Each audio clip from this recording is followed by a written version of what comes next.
Hello, I'm Rishi Persad and welcome to Racing Weekly, a podcast and YouTube show brought to you by oddschecker. Coming up on today's show, we look back at the racing at the weekend from Newbury and Warwick. We're going to look ahead to potentially good racing this weekend at Ascot, Wincanton and Haydock. We're also tackling some of the big issues in the sport. We're chatting to the informed rider, Charlie Deutsch, and we're going to focus on the Champion Hurdle at the festival. And of course, I'm going to do that all in the company of my main man, my pal, Sam Turner. Happy Valentine's for this week, Sam, first of all. Thanks, Rich. I thought it was a brilliant weekend of racing. Actually, I'm really excited about what's to come as well this weekend. What did you make of it? Yeah, really enjoyed the weekend. Personal highlights, Wolves winning 2-0 at Spurs. That was always nice. And some brilliant racing on the Saturday as well, followed by some decent stuff on the Sunday as well, with one or two possible Cheltenham aspirants strutting their stuff in Ireland. But it was a terrific day's action, really, wasn't it? Had a bit of everything. Yeah, of course, Sam fails to mention the game against Arsenal earlier in the week. But we're going to move on. We're going to move on from that because just before we get into racing recap, I'd like to tell you about Oddschecker's Cheltenham Super Service. On the lead up to the festival, Oddschecker are doing the hard yards for you. That means getting the news that matters, exclusive insight from experts like our very own Andy Holding, and the latest bookie offers as they're all released to your inbox. All you need is an email address, and you can find the link to sign up in the YouTube description below or wherever you're listening to this podcast.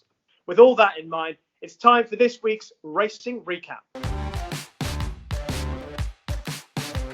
Second position to Royal Pagaille. Behind this is Clanders Oboe in third place. It's only a neck between them as they approach the line. Ambrose Shashka coming down towards the 12th and final fence.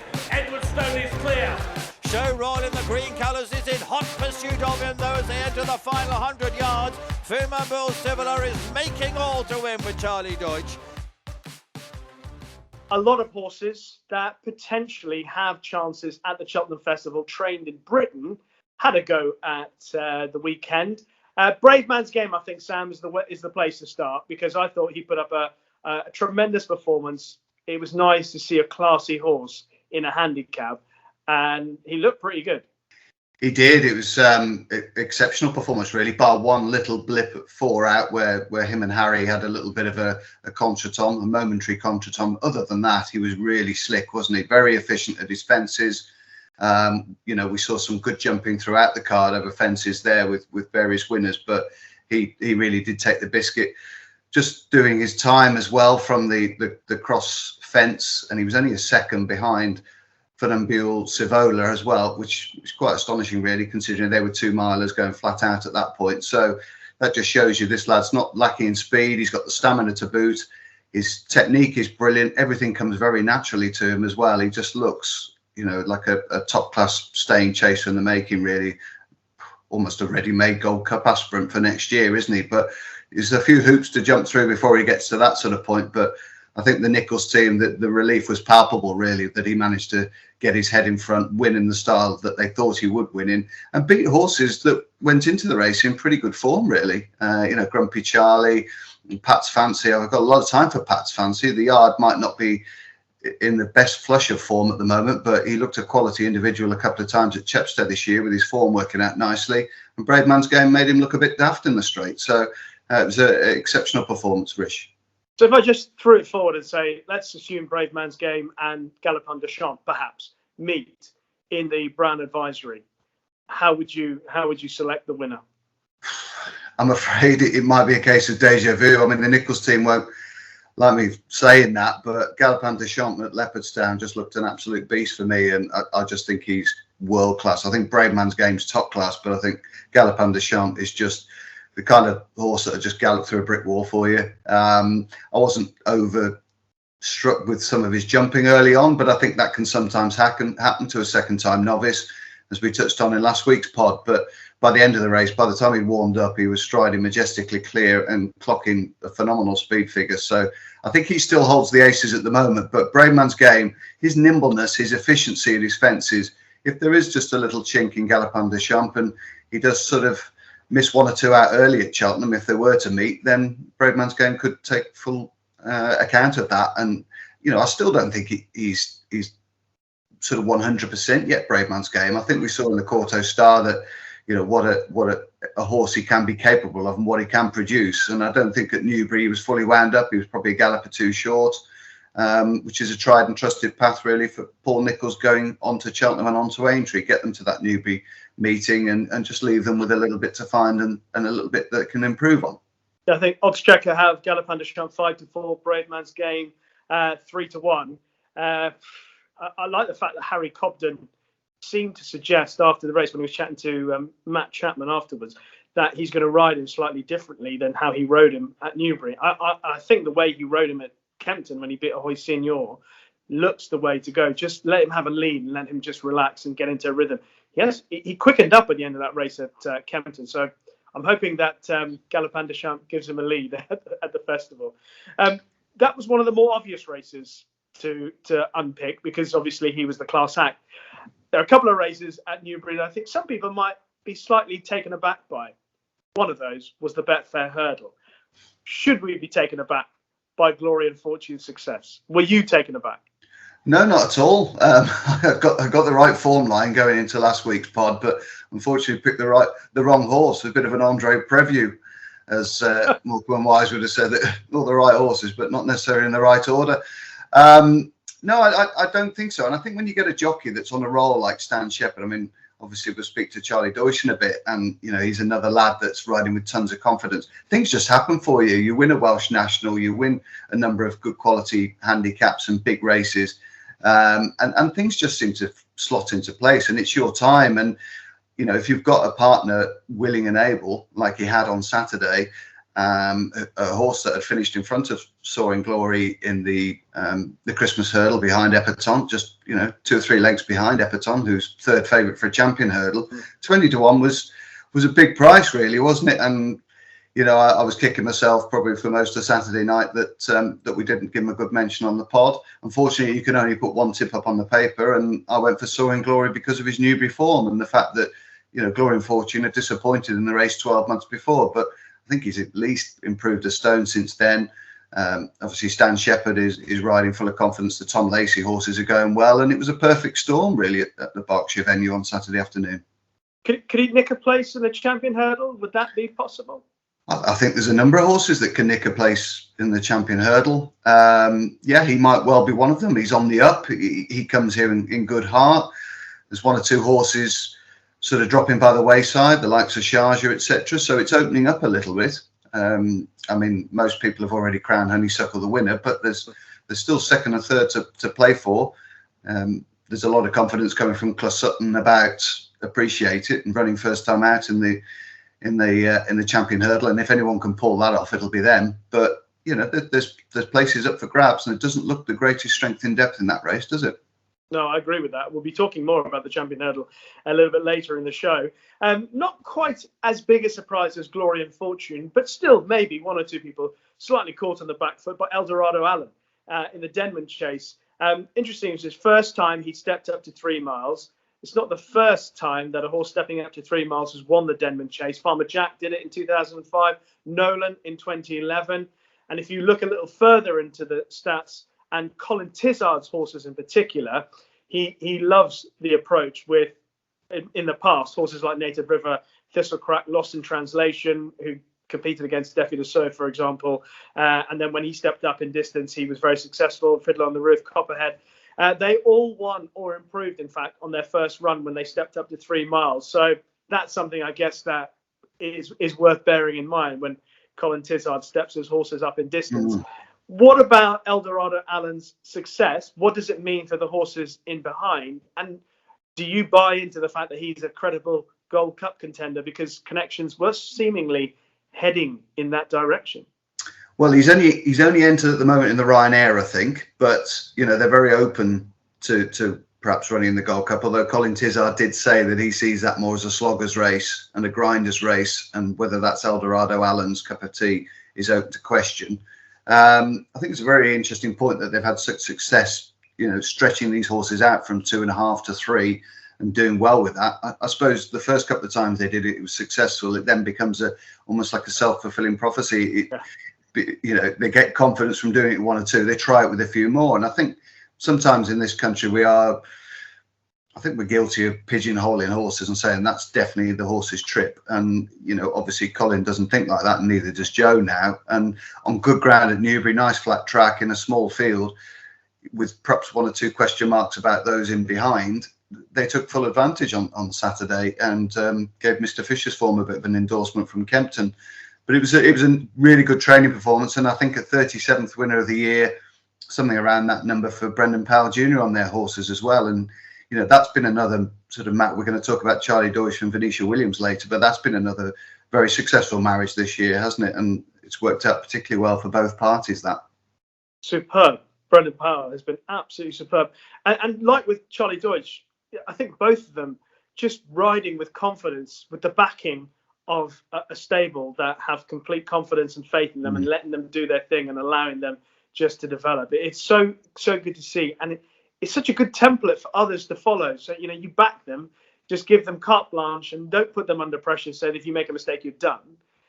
It makes such a difference. And I'm glad to see that Brendan Powell's getting his rewards. There's been a few unisons, hasn't there? I mean, obviously, we've just touched on Tom Lacey and Stan Shepherd. You've got Tom Bellamy riding with Emma Lavelle. There's probably, you know, 3 or 4 others as well. These younger jockeys coming through that seem to be getting the confidence from their connections and from having a good solid stable to ride for. You know, there's that youngster Paddy Brennan who seems to be doing quite well. But there is a good raft of young British jockeys coming through, which is great to see, really. Yeah, and there's another combo. Tom Cannon, Alan King, Edwardstone, obviously in your neck of the woods at Warwick in the Kingmaker, very professional. We've got the 2 mile chasing division, whether it's for novices or the older open horses with Shishkin and Edwardstone. We got it wrapped up, haven't we? Edwardstone's a good thing in the Arkle, surely. Don't start crowning them yet, Rish. You know, it's like you think you've got a race by the short and curlies, and then the Irish come and run all over you. But yeah, Edwardstone, I was much more impressed with him on Saturday than I was at Kempton. I thought he was just a bit clumsy and a bit sluggish at Kempton. Every horse is allowed an off day, but I thought that was much more the Edwardstone that we saw earlier on in the season. Very polished. They seemed to go a very good gallop. Speed figure at the time was very good, and he won with any amount in hand. And I think he had a proper good trial as well. I think, you know, Tom Cannon was at pains to drive him out all the way to the line. But just watch this lad on the run, and if you can go back and watch the tape, and he just wants to do it, doesn't he? He's a very strong stayer at 2 miles. Really enjoyed coming off that gallop that was set for pleasure. And you just can't imagine there'll be anything really finishing much stronger than him over to, you know, Cheltenham if they do go a good gallop. Now I know the Irish have got, you know, they've got plenty of ammunition for that race. You know, St Sam, River Detel, Blue Lord, etc., etc. But Edwardstone, been to Cheltenham before, has come up the hill, as we saw in the County Hurdle last year, finished off very well up the hill, so that's fine. There aren't many boxes that he hasn't got ticked, really. I like the fact that he stays a bit further. You know, Alan obviously won this race with My Way to Solzen, who could have gone the RSA, but instead went to the Arkle. So you want a horse that stays 2 miles very strongly, jumps professionally, is efficient, is a very effective horse in races of this nature where he drops his head, settles well. But for being brought down at Warwick early on in the season, he could be well unbeaten, you know, in 5 starts over fences. So he's got plenty of practice, plenty of experience as well. And that bit that you just mentioned, Sam, the fact that he drops his head, he used to be a little bit keen in some of his races over hurdles. A couple of times watching him in big fields, he just did a little bit too much and not quite finishing his races, finishing in sort of 6th or 7th in a Greatwood, for example. You know, just a little bit more mature, the horse. And you saw that in the way he performed in the Kingmaker, where he travelled nicely. When he was asked to run, he put his head down and he tried really hard. He went away from Third Time Lucky in really good style. As for Third Time Lucky, are we sticking a fork in his Arkle hopes? Is he done? Yeah, I'd be going to Aintree if he was mine. Bit of decent ground, proper spring ground come April, and, you know, nice flat track, speed track. I can't see him beating the stayers round Cheltenham. You know, I know we say 2 miles isn't particularly, you know, a stayer's trip, but you really have got to get home in the Arkle. So I can't see that he's going to manage to win that race particularly. Does most of his good work on the bridle, doesn't he? When he comes off it, is quite the strength and purpose and finishing power that there is with an Edwardstone or a Rivière de Tel. You know, I think that's open to question. Is there anything else from the weekend, Sam, that you want to give a mention to? I thought the Betfair Hurdle threw up a couple of nice performances. I thought for an inexperienced horse, Napper's Hill hit the line quite well. Looking for all the world like a step back to 2.5 would suit.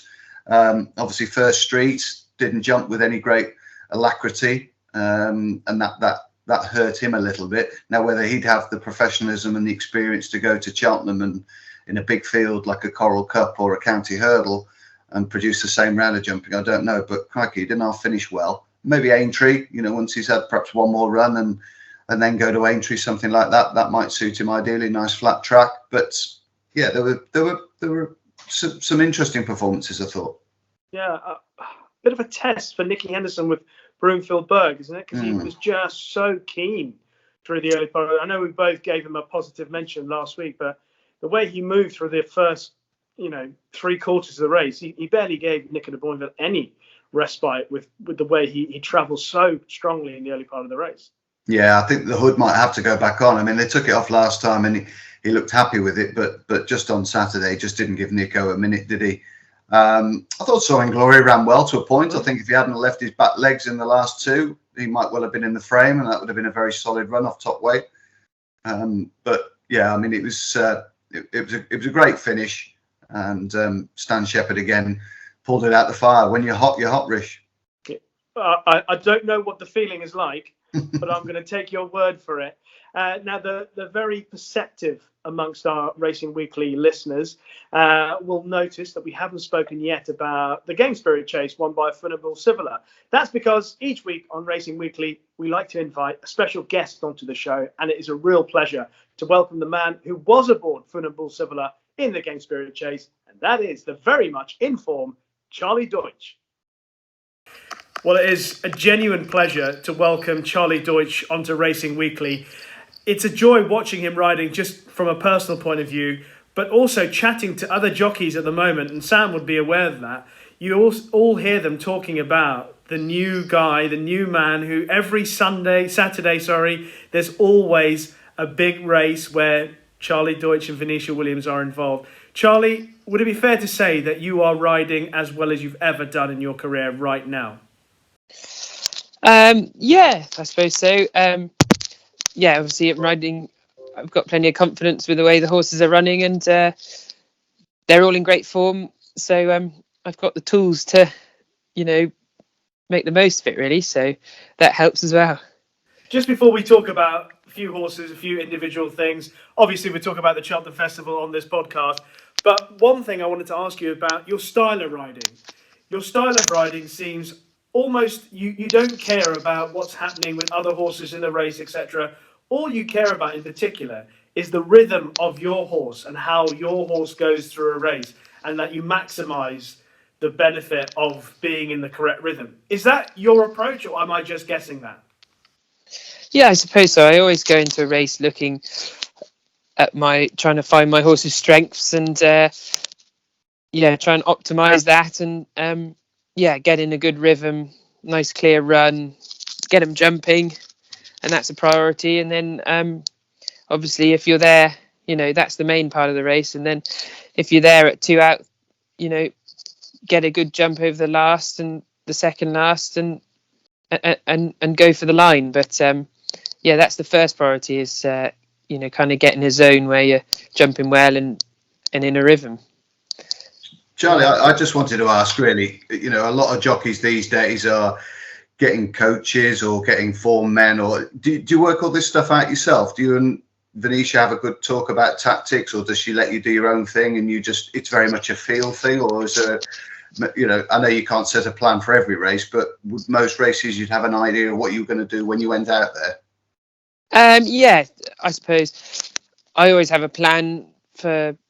Well, I don't always have a plan. I suppose I sometimes line up and think, no, actually, I'm going to try this or try that. And no, Venetia's brilliant because she leaves it very much up to me. If she has an opinion about one of the horses, she'll let me know, and then obviously I'll respond to that. And we're normally on the same page with all the horses, really. And I think it helps. Obviously, I know all the horses in the yard, so. I know, once you've ridden them a few times, you know what to expect, and you have a good idea of how to get the best out of them. But normally she asks me what I want to do, and obviously I'll have an idea in the paddock, but it doesn't always pan out, and it's all very much all about the feel. You've got to be in the moment, and just go with it sometimes, and that's sometimes the best, I find. And how would she react? This happens very rarely, obviously, because you're having a stellar season and a good couple of seasons. But you cock one up, that's just natural. It's human, frailties, etc. It's race riding. How does Venetia react if you come in, hold your hands up, and say, "Oh, I've got that wrong"? She's it happens, and I think it's just, sometimes you think, I think I might have got that wrong, but then sometimes you think I need to watch the replay after just to really assess it. And obviously, ideally, you'd like to watch the replay before you come back into the enclosure, really. But no, I had one incident last year where I probably got it wrong, and I didn't admit to it at the time, but I should have done, really. But it happens, and you've just got to move on from it and accept it and move on, and it's just minimizing mistakes, really. And Venetia's very good. She doesn't hold a grudge anyway, which helps. I was just going to ask you about the psychological side of it, Charlie. Just one final one from me. Just how do you manage to park those bad rides? Because that is the strength of the top jockeys. You look at Geraghty, Davy Russell, they seem very capable of moving on very quickly, the Ruby Walshes of this world. Is that something you find easy? I do now, yeah. But when obviously it's still painful, but yeah, of course. But obviously it's now I find it's kind of it's more of an instant pain than a long pain, and I used to go, kind of stew over it for a week or so, probably longer. But obviously the way you learn that you need to get over it so that you can perform at your best for the next one. So it's all about experience, and you get better at controlling your emotions and your mental state, I suppose, and it helps you crack on to the next one, which is you've got a job to do for the next owner and the next horse, really. So and obviously those three names I've just mentioned, they wouldn't have hit anywhere near their peak probably till they got to 30, so you've still got some time to go before you reach that. Well, hopefully. Charlie, as you can imagine, quite a few people have contacted us. They want to know about some of the horses that you've ridden. Just recently, Funambule Sivola at Newbury on the weekend in the Game Spirit. Just a brief reflection on that performance, what you think the best option is next for this horse, and how well he may or may not be suited to a test at the festival. I suppose his best races have been on a flat track on good to soft ground. He's very quick. He's a quick jumper as well. He's efficient over them, and obviously he got close to 1 or 2 at Newbury early on, but he kind of needed to get his eye in, and once it was in, he was off then. And I've always loved him ever since he started jumping fences. I remember we schooled him the one day, and me and Venetia were very excited when we jumped a fence with him, because he hadn't done much over hurdles. And I suppose, I don't know, I don't mind which race he goes for, really. I just look forward to riding him, and obviously it's up to Venetia, but it sounded like she was talking about the Champion Chase, and he's they have to be good horses to beat him anyway. What's your view on the Champion Chase and the whole Energumen, Shishkin, now Chacun Pour Soi, and what might happen? Yeah, well, Shishkin and Energumen, I think they are kind of the standard, and Chacun Pour Soi, they are kind of elite, but our lad isn't that far behind them, and I rode him at Aintree, and he was just behind Shishkin, and to me, obviously, I was really impressed by it straight after, but a few people said to me, "Oh, Shishkin probably idled or whatever," but I was, I genuinely was. I didn't think Shishkin was idling that much, and I don't know. You don't really ever know, but from my point of view, my lad has always felt impressive, and that day he really impressed me. So I felt like it was a kind of true running of the race, and obviously he's got plenty to do with those three, but he'd be there to pick up the pieces anyway. He is very quick, and there's not much in it, is there, really, in those races? No, you never really know. Sorry, Rich. I was just going to say, his strength is jumping, and the way that he gets away from the fences so quickly, Charlie. He's very nimble, isn't he? Yeah, exactly. Very nimble and quick, and I think because he's small as well, that helps. He can organise himself quick, and then he's got little kind of bursts of speed. They don't last for long periods, but he just seems to keep eking a bit more out, which is great. And if you could order the ground for him come Cheltenham, what would you like ideally? I'd like good, but I don't know. Venetia always worries about their legs, so which is rightly so. But he does go well on good ground. But yeah, well, I know if you were ordering the ground for Royal Pagaille for Cheltenham, I'm pretty sure what you'd want. But just a brief thought about his performance in the Denman Chase. Were you happy with it? Were you disappointed with it ultimately? What was the reaction? No, I was absolutely delighted, which you're not often aren't after a second. But I was impressed by him actually early on. They ran a good gallop, and I just thought I lined him up with the intention to go forward, but the way it panned out, I thought I'd just sit where I was and just try and get him jumping and sit as close to them as I could without, putting him out of his comfort zone. And then turning in, he really impressed me. He jumped very well because he jumped very well up the straight. All four of them up the straight when I needed him, he winged them, and I was impressed by that. It was one of his best over those last four. Those were him at his best jumping wise, and then he kept eking out more and staying on all the way to the line. And on that ground, it surprised me how much he did have a few gears really. We were there kind of hassling the winner all the way, and there wasn't much in it, and a bit softer ground would obviously help.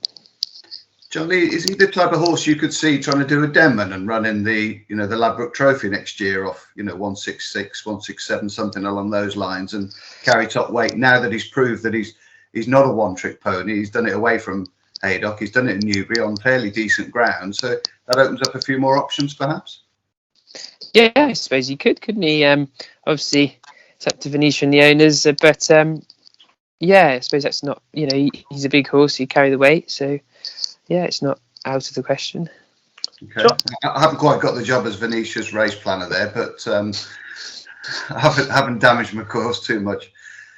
But Charlie, if you don't mind, I'd like to get all the foreplay about Royal Pagaille and Funambule, Sivola, etc. out of the way, because the horse I really want to ask you about, and I want you to fill me with confidence, because this is a horse that I think can beat the Irish. It's L'Empresse in the Turners. I absolutely adore this horse, and I genuinely do not think people realise how good this horse really is. I think he's right at the top draw personally, but you know more than me. You sit on him, you get the feel. But I spoke to you when he won at Sandown. He gave you your first Grade 1 win. I could see the glow in your face. I could see the buzz that you were getting. The thing that really impressed me that day was the fact that I don't think when that loose horse came alongside you, that served you any good purpose whatsoever. Yet you still won gearing down. I mean, how good do you think he is? I'm his biggest fan, and he's he's up there, and obviously it was a funny one because obviously I don't think we've won it easy. He's very impressive. He jumps well. He's got loads of gears, and the loose horse didn't help, and he's handled all of that very well. Obviously, I think the Nichols horse has really given us a true kind of gauge to, gauge it off. But he's yeah, he's very, very class. He does everything smoothly, and I'm very excited about him. But yeah, obviously it's the Irish. You think you're going well, and then they seem to come over and put egg all over your face. So I don't want to big him up too much. But I want you to say, I'm not scared of the Irish whatsoever, because I think this horse. I know Bob Bollinger's in the race, Charlie. Don't worry, I know that. But I genuinely think that L'Imprese can really serve it up to Bob Bollinger. Do you believe that? Yeah, if I was going to have a go at him on any horse, it would definitely be that lad. That's for sure. And whatever. I'm not certain which race he goes for yet, but I'm. If I was going to go to Cheltenham with a horse, he'd be the one I'd take. And I've got plenty of faith in him, that's for sure. And I wouldn't be afraid. Anyway, that's for sure. All I going need there. To hear. The piles of cash are coming out of my pocket, and I'm going to slowly add it on top of what I've already got on L'Imprese. Thank you, Charlie. Sam? I was just going to ask Charlie, really, how much of the Irish stuff do you actually have time to watch? Obviously, you're race riding a lot of the time. Would you catch up with some of these marquee horses in Ireland, perhaps on the VT, or try and watch them live? Well, obviously, we're racing a lot, so I try and catch them at the races, but obviously I miss a bit of it, so I watch them back, and it's just, I don't know, they win. It's difficult to gauge, isn't it? Because obviously with those races, they seem to win them by a long way, and I'll have a good look at them and see how they do it. But and obviously try and compare them to our horses. But it's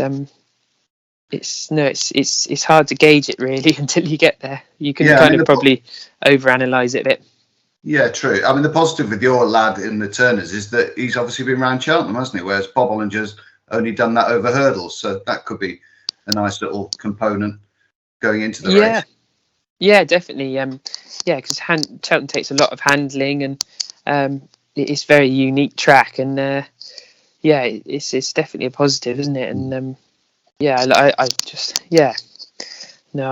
obviously my lad's got a great brain on him as well, so. Would you say he's the complete racehorse? For me, yeah, he is. Yeah. So he's got gears, he jumps, he's got a brain, he's got a good mind. Yeah, exactly. I'm just getting some more cash out. Hold on. You're getting paid too much, yeah. Ain't that the truth? Charlie, we've got just a few more questions for you. Thank you again for your time. Is there anything this weekend that we need to pay attention to? I know Venetia's got a few entries dotted around. Anything in particular?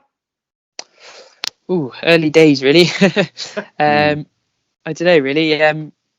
I've had a few. Yeah, I've obviously looked through the entries, but I'm not certain what will run yet, so I can't really. No, I'm not really sure. I haven't really looked that much in depth, to be honest. No problem. I know a bit of time to go. One of the other questions we're going to ask you, and this is something we ask on Racing Weekly to all our guests, is if you can change anything in the sport of horse racing in Britain, what would it be? This is one of these questions in an hour I'll have loads of things, but I'm not sure at the moment. What will I change? What's the one thing that grinds your gears, Charlie? I'm not in a ranty mood, really. What grinds my gears?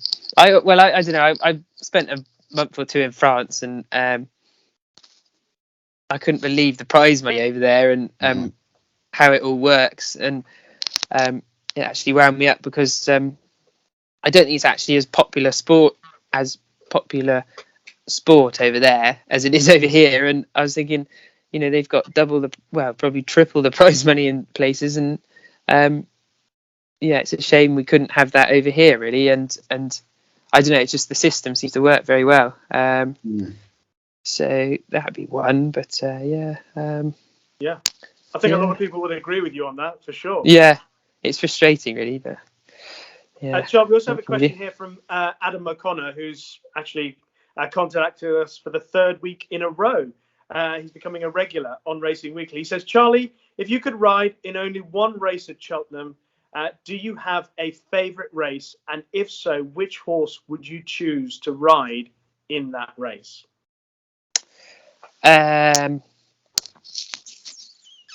Crikey. Take Honeysuckle, Charlie. Yeah, exactly. Yeah, that'd be nice. And you get a nice Weatherby's check. Yeah, I don't think I could. Yeah, get that too wrong. Actually, yeah. I think I'd take Honeysuckle. Job done, sort of thing, isn't it? Do you think she's a point and steer, Charlie? Well, I don't know. Rachel's obviously very good. So the only thing is there'd be plenty of pressure first time with a different jockey, wouldn't there? So, but yeah, no, I'd definitely take it. I'd take the pressure. So yeah. No, I think I could ride Honeysuckle. If I'm honest. Steady on, Rishi. Well, I don't know. All right, I was only joking. She's good, but she's not that good. Right, enough of this. Charlie, thank you so much for your time. Listen, brilliant season so far. Just keep it going. Good luck at the Cheltenham Festival. We hope that you come back on the show as well. But from a personal point of view, just point and shoot in the right direction on Long Pressé and don't let the Irish get near you, all right? All right, Rich. Okay, I'll give you the debrief after. Thanks, Charlie. Great stuff. Charlie Deutsch. Thanks very much. Thank you very much on Cheers now. Weekly. An absolute pleasure to have Charlie Deutsch on Racing Weekly, and we wish him the best of luck for the season. Genuinely, come on, Long Pressé. Right, but here on Racing Weekly, one thing we do not shy away from are the big issues in the sport of horse racing. So it's time for this week's Talking Topics. And I'm afraid we start this week's Talking Topics with a rather unsavoury story from the world of racing, the equestrian world. Sir Mark Todd, of course, a licensed trainer, double Olympic gold medal winning equestrian rider, has had to issue an apology after a video showing him hitting a horse with a branch 10 times to make it go through a water obstacle emerged online. In his response to the video, Sir Mark issued an apology saying, "I'm very disappointed in myself." He added, "I wholeheartedly apologise to the horse, all involved, for my actions in the clip. One of the main things I preach is about establishing mutual respect between horse and rider, and that patience and kindness is the best way to get results." Sam, your reaction to what you saw in that video? Well, just a bit of context. I mean, it was footage of a cross-country schooling session, wasn't it, where people were invited in, I think, with horses, and Mark Todd was then trying to school them through that session. I think it was a 21-year-old rider on board, which must be pretty traumatic for her as well, because she's been embroiled in this storm. I mean, look, he's a decorated multiple Olympian, and he should know better, really. I understand that sometimes, and it's a common thing that I hear from horse people, that they have to put manners on a horse sometimes. If you've got half a ton of horse that is playing up, is endangering human welfare in some respects, as some horses will, sometimes you have to teach them who is in charge. I get that, and I've never worked in a yard, but I can understand when you're dealing with 100, 150 horses or whatever you're dealing with, you're trying then to operate that yard with some discipline. And unfortunately, that isn't always the case. And you can't just give them a pat down the neck and perhaps feed them a couple of polos and hope that they're going to do what you want them to do. That said, the optics of this are abysmal. We can't try and convince people that welfare is at the forefront of our minds and the way that we pursue the sport, and then have one of our trainers whacking a horse on the backside with a stick that he's found off a tree. I mean, it just looks dreadful, I'm afraid. And obviously Sir Mark has apologised.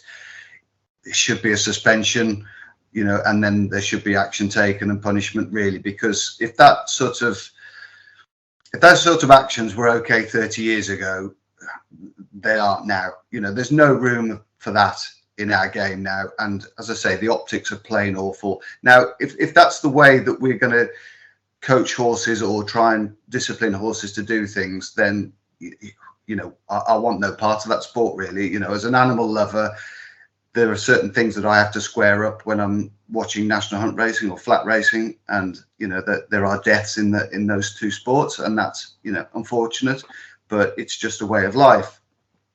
But I can't be seeing videos that sort of gravity and well, it was just abhorrent, really. I mean, it's the Kurt Zuma situation. You know, that's abhorrent. You just in this day and age, I'm afraid we've got to move on from that. There has to be a different way of doing things. And I don't know how you find it, Rishi, and whether, you know, it appalls you as much as me. But, you know, if you see a dog getting beaten over the park, you know, that's bad enough. But seeing a horse whacked with a bit of a branch. I think that's the thing, isn't it, Sam? That there was a time that people would have accepted that. There was a time that people accepted, and I'm not saying just recently, but, you know, a while back, people were probably more accepting of quite brutal practices with regards to training animals. It's not acceptable in today's world whatsoever. What he has done in its own little scenario is wrong. We, as a sport, as an equestrian lover, we condemn it, and that is entirely wrong. And he has apologized, yes. But what I find really hard to swallow are the sanctimonious people on social media, Sam, who they talk about, you know, you get a whole variety of responses. People saying, you know, look, he's apologized, let's move on. And then you get people at the other end of the spectrum saying, oh, I'd like to see him beaten like how that horse has been beaten. Well, there are people that have their own prejudices when they discuss these things. But the thing I find hard to accept, and I'm speaking from a personal point of view, is the way that people are so happy to just cut someone off completely when they've done something wrong like that. And I accept that he has done something wrong, and he should be punished. But that shouldn't be the end of Sir Mark Todd. It shouldn't be the end if Sam Turner or Rishi Persad or anyone makes a really grave error and then shown the error of their way, accept it, understand what you've done wrong. But to say that he deserves a life ban, to say that he should be struck completely off the sport, etc., because the current situation with regards to welfare is an ongoing, constantly evolving change, because there are people who have to learn about things. I have changed my views on so many things in the last 20 years, in the last 10 years, in the last 5 years. And occasionally, I mean, I don't know anyone who is perfect. So I would confess to perhaps occasionally saying or perhaps thinking differently than what I feel is the right way of doing things. But am I alone in doing that? Am I therefore then going to say, right, so Mark Todd's now he's made the mistake and that's it, that's the end of it? I think we need to be a little bit more understanding about showing people the error of their ways and helping them get better from it. That's all. What Sir Mark Todd did wrong should be punished, and it should be used as an example, saying this is not how we do things in the sport. But the reaction beyond that should be a little bit more helpful and a little bit more willing to help more people other than Mark Todd grow. Yeah, educational. I mean, absolutely, Rishi. I mean, one thing I would say with that is that he's issued an apology straight away. I think there's people lining it up as a comparison to the Gordon Elliott situation.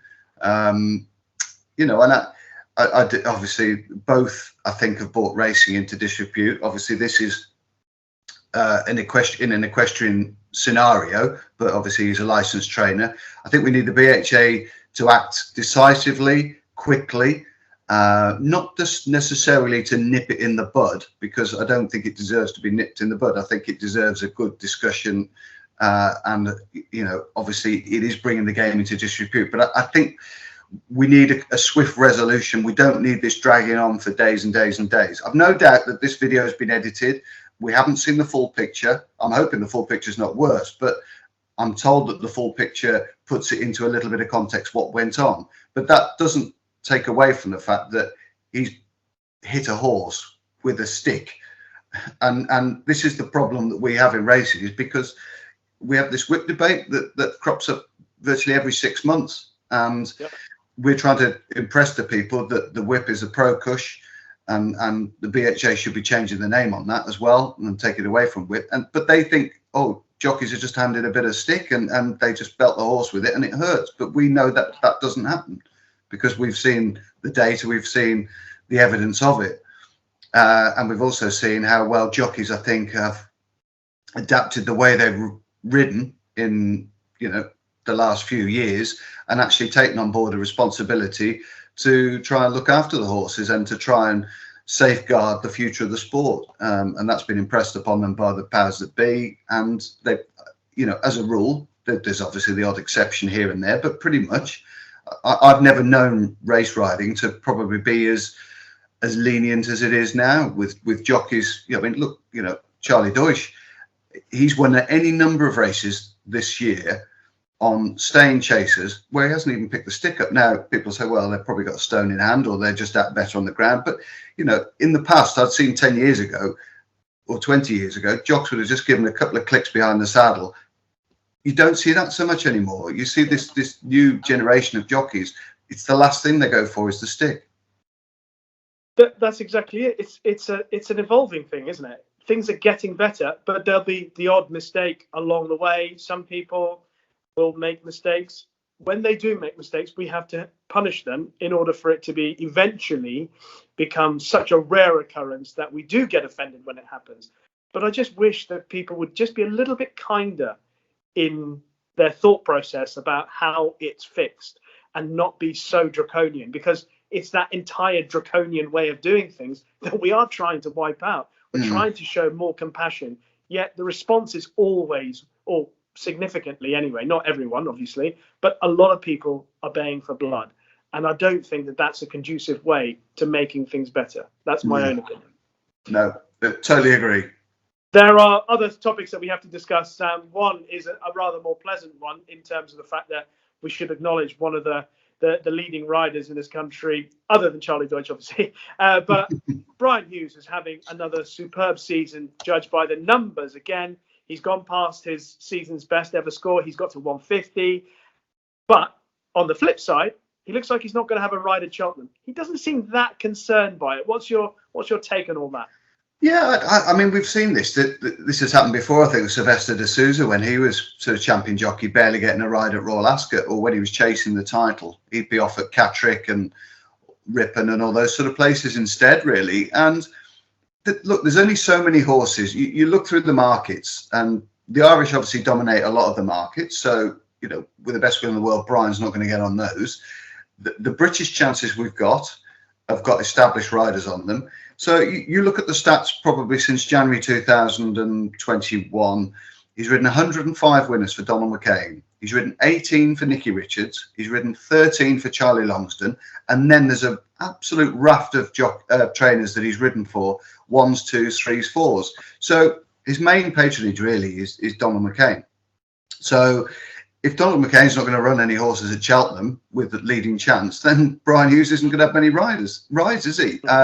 If Venetia Williams wasn't going to run horses at Cheltenham, then Charlie Deutsch wouldn't be riding there. So a lot's been made of it that the champion jockey should be riding there. But I think I've seen, in past years gone by when Richard Johnson would just only have 1 or 2, through the week, really. It depended whether Philip Hobbs had chances. And I think, sometimes we put too much into this, really. But if you look at the figures, he's going to be busy enough come Aintree. And what's the point in coming down and riding something at, 50 or 66 when he could be riding 3 or 4 at Sedgefield and trying to smash through the 200 barrier, which would be a great achievement for him. Yeah, absolutely. Since AP retired, Richard Johnson's the only one to do that. So it would be quite an achievement. Spin through a couple of other topics, Sam. Sharjah taken out the Champion Hurdle. Already, it's a race that we will talk about a little bit more, but it's a race that lacks a bit of strength and depth. Disappointing he's come out. News also coming out this week, Sam, that sadly Defi Desoy has been retired. Your thoughts on those two things? Well, Sharjah, second the last 2 years. I thought he might try and do a theatre world. I was quite keen on him sort of without Honeysuckle for finishing second again. So it's a shame that he can't go there. Defi Desoy, I know he's one of your favourites, wasn't he, Defi Desoy? To win 2017 Triumph. He ran 7 times as a juvenile. I think that gets a bit forgotten, really. What a robust juvenile he was. He won 4 times at Cheltenham. Then went on to win at Aintree, won a JLT, won a Clarence House, won a Tingle Creek. A terrific racehorse. I wonder whether he quite got the recognition that he deserved, really. Yeah, 7 Grade 1s. And he also had that spell after his Triumph Hurdle season where he kind of lost his way a little bit. And then first time over fences, it all looked as if it was going to be a disappointing anticlimax his season over fences. But credit to Philip Hobbs. Brilliant bit of training performance, in his career. He got that horse back on track. His novice season over fences was superb. And then the following year, he won the Tingle Creek, he won the Clarence House. He beat Undersur a couple of times, absolutely thumped him at Ascot. It was really, really smart horse. Yeah, absolutely. He was a class horse. He was a bit of a nemesis, really, for Undersur, wasn't he? Yeah. Certainly at Ascot. No, he was, he had a very, very sort of robust constitution, didn't he? To run as a juvenile 7 times, it's just, that's unheard of, isn't it, nowadays?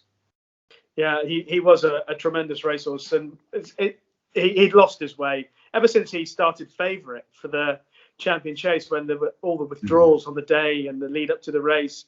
Just never, ever the same horse for whatever reason. But at least he's retired and he's healthy, and we hope that he enjoys himself out in the fields. Positive news on the weekend, Sam, for Paul Nicholls. Obviously, the stable this time last week, we're saying stable not having any runners. They're going to see how things go and then hope for the best of the weekend. Well, they had a couple of winners. I don't think it's quite back to previous levels. It's not quite running the engine as smoothly as it has in the past, but better signs. Yeah, definitely. 1 or 2 of their horses finished the races off well, which was the problem for the preceding sort of 7 to 10 days. They just weren't getting through the line. As I say, Nappers Hill, he might not have won. He might have been a little bit outclassed, or perhaps lacking a bit of experience in a hurly-burly handicap, but he hit the line strongly. Clanderzobo did what Clanderzobo does, really. Just, whether he really fancies it or not, I don't know. But he ran okay to a point. Hitman ran okay to a point, and obviously Brave Man's Game won well, and they had the Uttoxeter winner. So there were green shoots of recovery, really. And if it has been a malaise, it's been quite a temporary one. Be interesting to see where they go sort of this week and the forthcoming days. They've got some big entries, obviously, over the weekend. So hopefully they'll,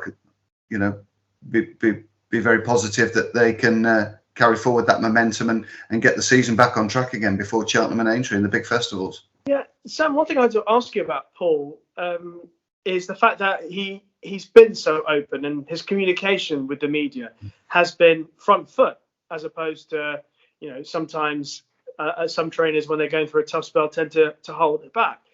What's your thoughts on the way he goes about dealing with the media in general? I think he's excellent, isn't he? He just never shies away from a question.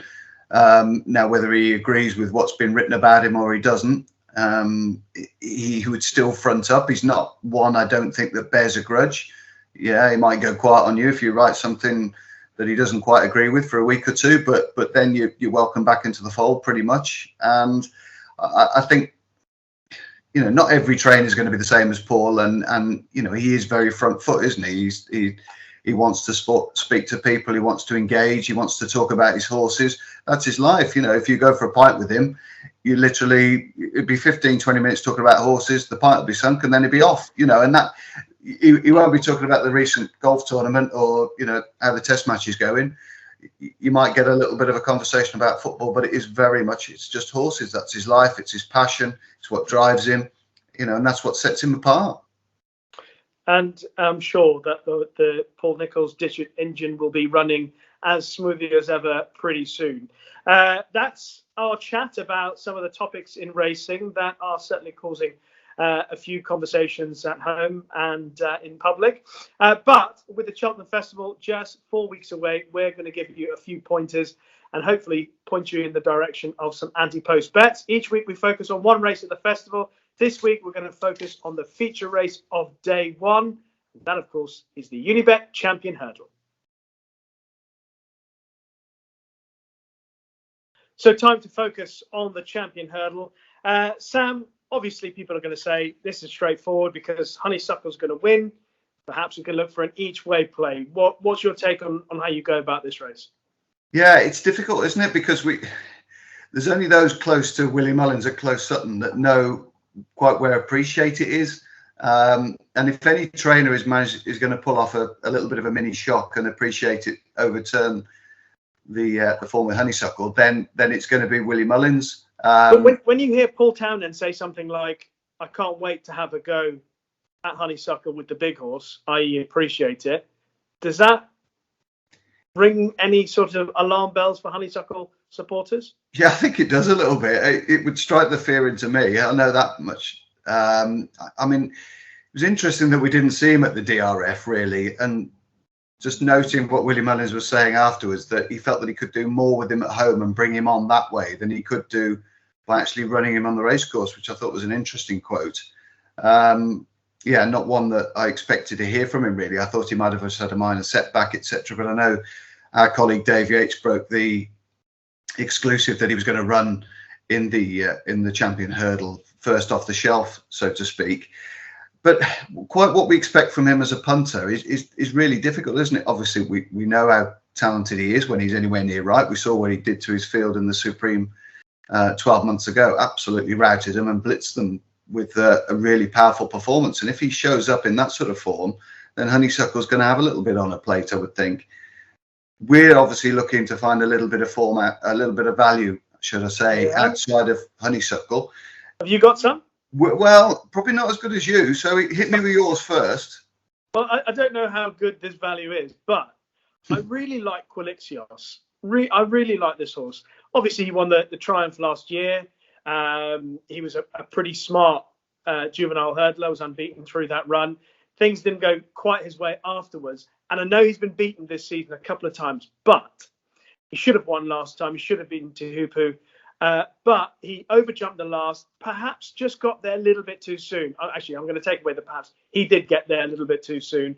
And as a consequence, I think idling a little bit, got collared late on. I think he's much better than that. The other thing is he's got a turn of foot. He's still lightly raced. He's won at the festival. He's 20s in the betting with Honeysuckle on oddschecker, 7-1 in the without Honeysuckle betting. And I also think there is, with the improvement to come, proven at the track, he's got a turn of foot. And I like the fact that he's been kept away from the real big guns this season over hurdles. So the uncertainty of just where he fits in the picture allows me to, in my mind, believe that with the improvement back at Cheltenham in a true run race where his turn of foot might be a potent weapon, he can slide into a place for me. Interesting. Yeah, I get that. That means you don't think he's got a hope in hell, doesn't it? Well, I'm not sure how good the juveniles were from last year, if I'm honest. I was really, really bullish about Zanahiyr going into the Triumph Hurdle. He ran no race. I don't know if it was much of a race. The one thing I like about Quilixios is that he's obviously been to Cheltenham in the spring and he's done it. And he powered up the hill, very strong stayer, like you say, been brought to a peak. So I get that. I get that argument. And who knows? He's Irish, so you've always got a chance, haven't you? Yeah. The Tehupu run, the horse that finished third, slip of the tongue, won a decent little race yesterday in Ireland. Yeah. So I'm hoping that little bits and pieces fall into place. So just reiterate, what is he without Honeysuckle? Was he 7-1? 7s without Honeysuckle, 20s with Honeysuckle, and who knows, eh? Who knows? Who knows? You've got to have a bit on the win as well. I mean, there's one or two people cribbing Honeysuckle's hurdling. She's perhaps not as slick as you make her stands, and well, it hasn't stopped her in her previous 14 races, has it? No. And what I've got in my mind is just last year, the fact that she was so well supported going into the Champion Hurdle last year. It was almost as if everybody knew the result before it had actually happened. And obviously they're better like heroes as well at the Dublin Racing Festival. So it is difficult to see her beaten. With Sharjah out of the race and, perhaps one or two question marks about Appreciate It. We're looking at this race now a month away. Appreciate It has obviously been hard to train. So, things could happen in the interim period between now and the Champion Hurdle. Epatante is a horse that, I couldn't really see winning a Champion Hurdle again. But if you go and watch last year's race, she wasn't beaten too far. She beat 9 lengths. She was nowhere near right. She had a back problem. She didn't jump with any enthusiasm, any speed, any slickness. That trademark speed from one side to another just wasn't evident last year. But that's been remedied. She seems to be coming back now. I'm not sure her level of form is ever going to reach the year that she beat Sharjah by 3 lengths a couple of years ago. But if you're looking for horses to run into the frame and possibly run, without Honeysuckle, then 7-2 for Epatante, best price on the oddschecker grid, makes some appeal. And I'm a big fan of Tommy's Oscar. I mean, I just think he's a belting horse, and I think if he was trained by anyone else other than Hamilton's, he'd probably be a good few points shorter than he is. I know he beat some modest horses perhaps at Haydock in the Champion Hurdle trial up there, Global Citizen, etc. Not to decry them as horses, but it's not top form. It wouldn't set Honeysuckle's connections, giving him palpitations. But I just like the fact that I don't think we've seen the best of this lad yet. He travels well. He's been uphill and down Dale. He's won at Sedgefield. He's won wherever, this lad. And I just think, we might not have seen the best of him yet. A strong gallop. I think he might outrun his odds. And I think he's sort of 25-1 in a place and 10-1 without Honeysuckle. I think he'll be ridden as well to pick up some pieces, which is often the key with these sort of races. You don't want almost a horse that's going to be in the heat of battle. Yeah. You want something that's going to be quietly and smuggled into it. And he's got a good record with Danny McMenamin on, so I think there's a fair bit to like about him still at the price. So Epatante ran 9s on oddschecker, Tommy's Oscar 25s, and Quilixios 20s. We've virtually named every horse other than... Yeah, I mean, I mentioned Tehupu. I don't think... Glory and Fortune we've mentioned already. There's more. But no, those are the three. Epatante for you and Tommy's Oscar, and I'm Quilixios. So that's a look at the Champion Hurdle. We have a question from Ollie Keynes on Twitter. He's actually asking Sam for a anti-post Cheltenham Festival lucky 15. Right, okay. Have you done one? Or shall I do one? Are we doing two each, or are we doing one? Well, I've put together. There are a couple of horses I already backed. I mean, I've actually put up 2 already on the podcast earlier in the series. So, shall I start? Yeah, crack on. Okay, so obviously I laid my cards on the table very early on that I'd backed Sir Gerhard for the Supreme a while ago. Slightly shaken by what's happened at the Dublin Racing Festival, and I know there is still the thought that he might go for the Ballymore. A few people suggesting that, but interesting listening to Ruby Walsh talking the other day. He still believes that the Supreme is the race for Sir Gerhard, or at least that he would acquit himself very well should he turn up in the Supreme. So sticking with Supreme, Sir Gerhard. We heard from Charlie Deutsch. I think L'Empresse is a top class horse. And I'm prepared to take on Bob Ollinger with L'Empresse in the terms. I think I love L'Empresse. I think he might be just about the best of the British novices, all told, and that includes Brave Man's Game for me. The Gold Cup, Manila Indo. I spoke about him earlier in the Racing Weekly podcast. Sam, I put him an album photo up when we did our first festival focus, and I'm so encouraged by the way he ran in the Irish Gold Cup. So Manila Indo makes my lucky 15. And the last one, a rather more obvious one, but she's sure to be involved in the Mayor's Chase at the end of the week, Concertista. She's now going back to the festival for the 4th time. Yes, I think she's 9-4, roughly, oddschecker. She is a winner. She obviously won. She beat Dolcita by 12 lengths a couple of years back, and she's been second either side of that. She's an outstanding mare, and she's looked very good so far over fences. So Concertista in the Mayor's Chase, Manila Indo in the Gold Cup, L'Empresse in the Turners, and Sir Gerhard, fingers crossed, in the Supreme. And the beauty about all those for me, and reassuring, all 4 have won at Cheltenham. So I feel at peace with that. Yeah, I think that's a really, really good thing. Past festival form and past course form is really important when you're looking to put anti-post bets together, I think. Most definitely. Right, what have you left me then? I'm about to write it down, so go. Oh, yeah? All right. Well, Vauban, I think, as we stand at the moment, I think is the one horse, although he's taking on Pied Piper, who has actually got Cheltenham form, is the one horse from the Dublin Racing Festival that I took away from that weekend thinking, God, he's absolutely bolted up there and he's done plenty wrong during the race, so I've got to be sweet on him. The Albert Bartlett, I like Manila Crooner. Okay, it's not the most inspirational tip in the world, but I thought he did really well to chase home Manila Kakuna in that race. Danny Mullins was so dangerous off the front in these sort of races, especially on a Willie Mullins horse, that he was allowed to dictate, start the race. Minella Crooner was coming with a nice run until he belted 2 out. That was his only mistake. I think stepping back up to 3 miles in the Albert Bartlett, absolutely tailor-made for him. He's got a fair bit of experience. I think he's compacted 3 or 4 runs into quite a short time frame, Gordon Elliott, and I think that'll suit the horse. I think he's well conditioned now. Hopefully he'll run really well. I'm going to go against you in the Gold Cup with Galvin. I think you've got the mercurial Davy Russell riding for you. He's got loads of Cheltenham form. If he's anywhere near them at the bottom of the hill, I think he'll do a bob's worth and plough up the hill and take them all on.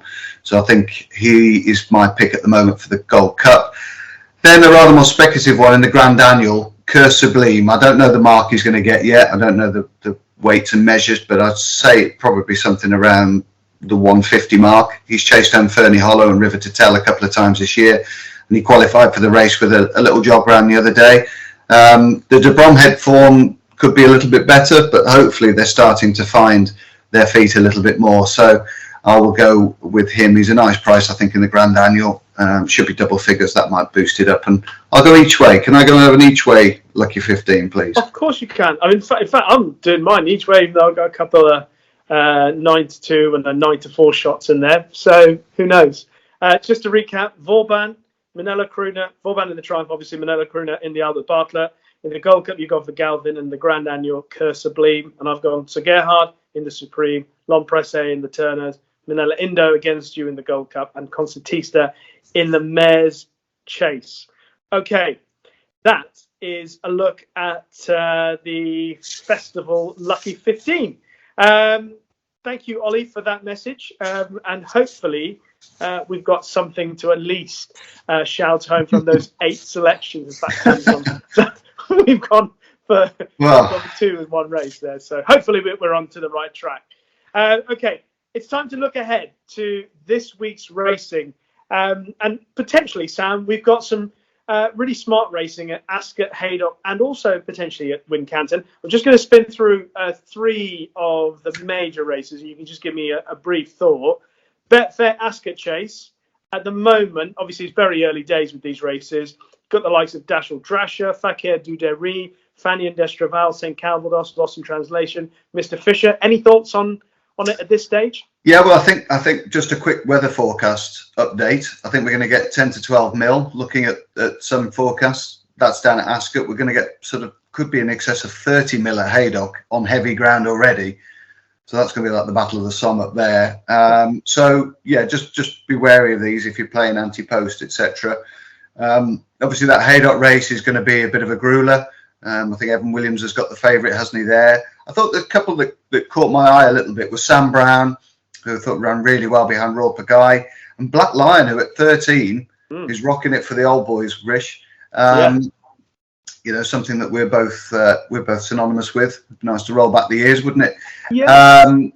And he sluiced up twice at Haydock. Last time the ground was absolutely bottomless there, and he operated in it brilliantly, even at the age of 13. So I think Sam Brown 7-1, Black Lion 12-1. I think they make a little bit of appeal. I don't know if you've had a look at the Ascot Chase, but I know Fakir Dudery, there's a fair bit of confidence behind his chance if the rain comes. And I thought Mr. Fisher was an interesting one in that as well, obviously with his form. Eldorado Allen boosting that over the weekend. Yeah, I think that might be the race of the week for me, that Betfair Ascot Chase, if the majority of horses line up. But clearly, St. Calvados is one of the most interesting horses running, primarily because I want to believe everything that I saw in the King George run.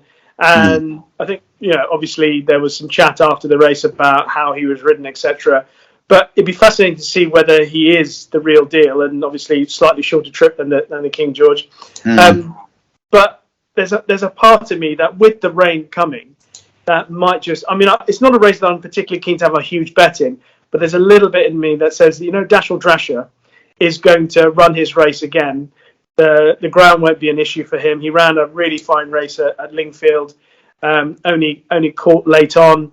I can see him running a decent race again at a decent price, because some of the fancier horses, your St. Calvados or your Mr. Fisher or your Fakir Dudery might get backed, and even Fanny and Destraval as well. So I thought he might be an each way play. It's not a strong view in that race. There's also the the Kingwell at Wincanton as well. Any thoughts on that, if you've had a look at it?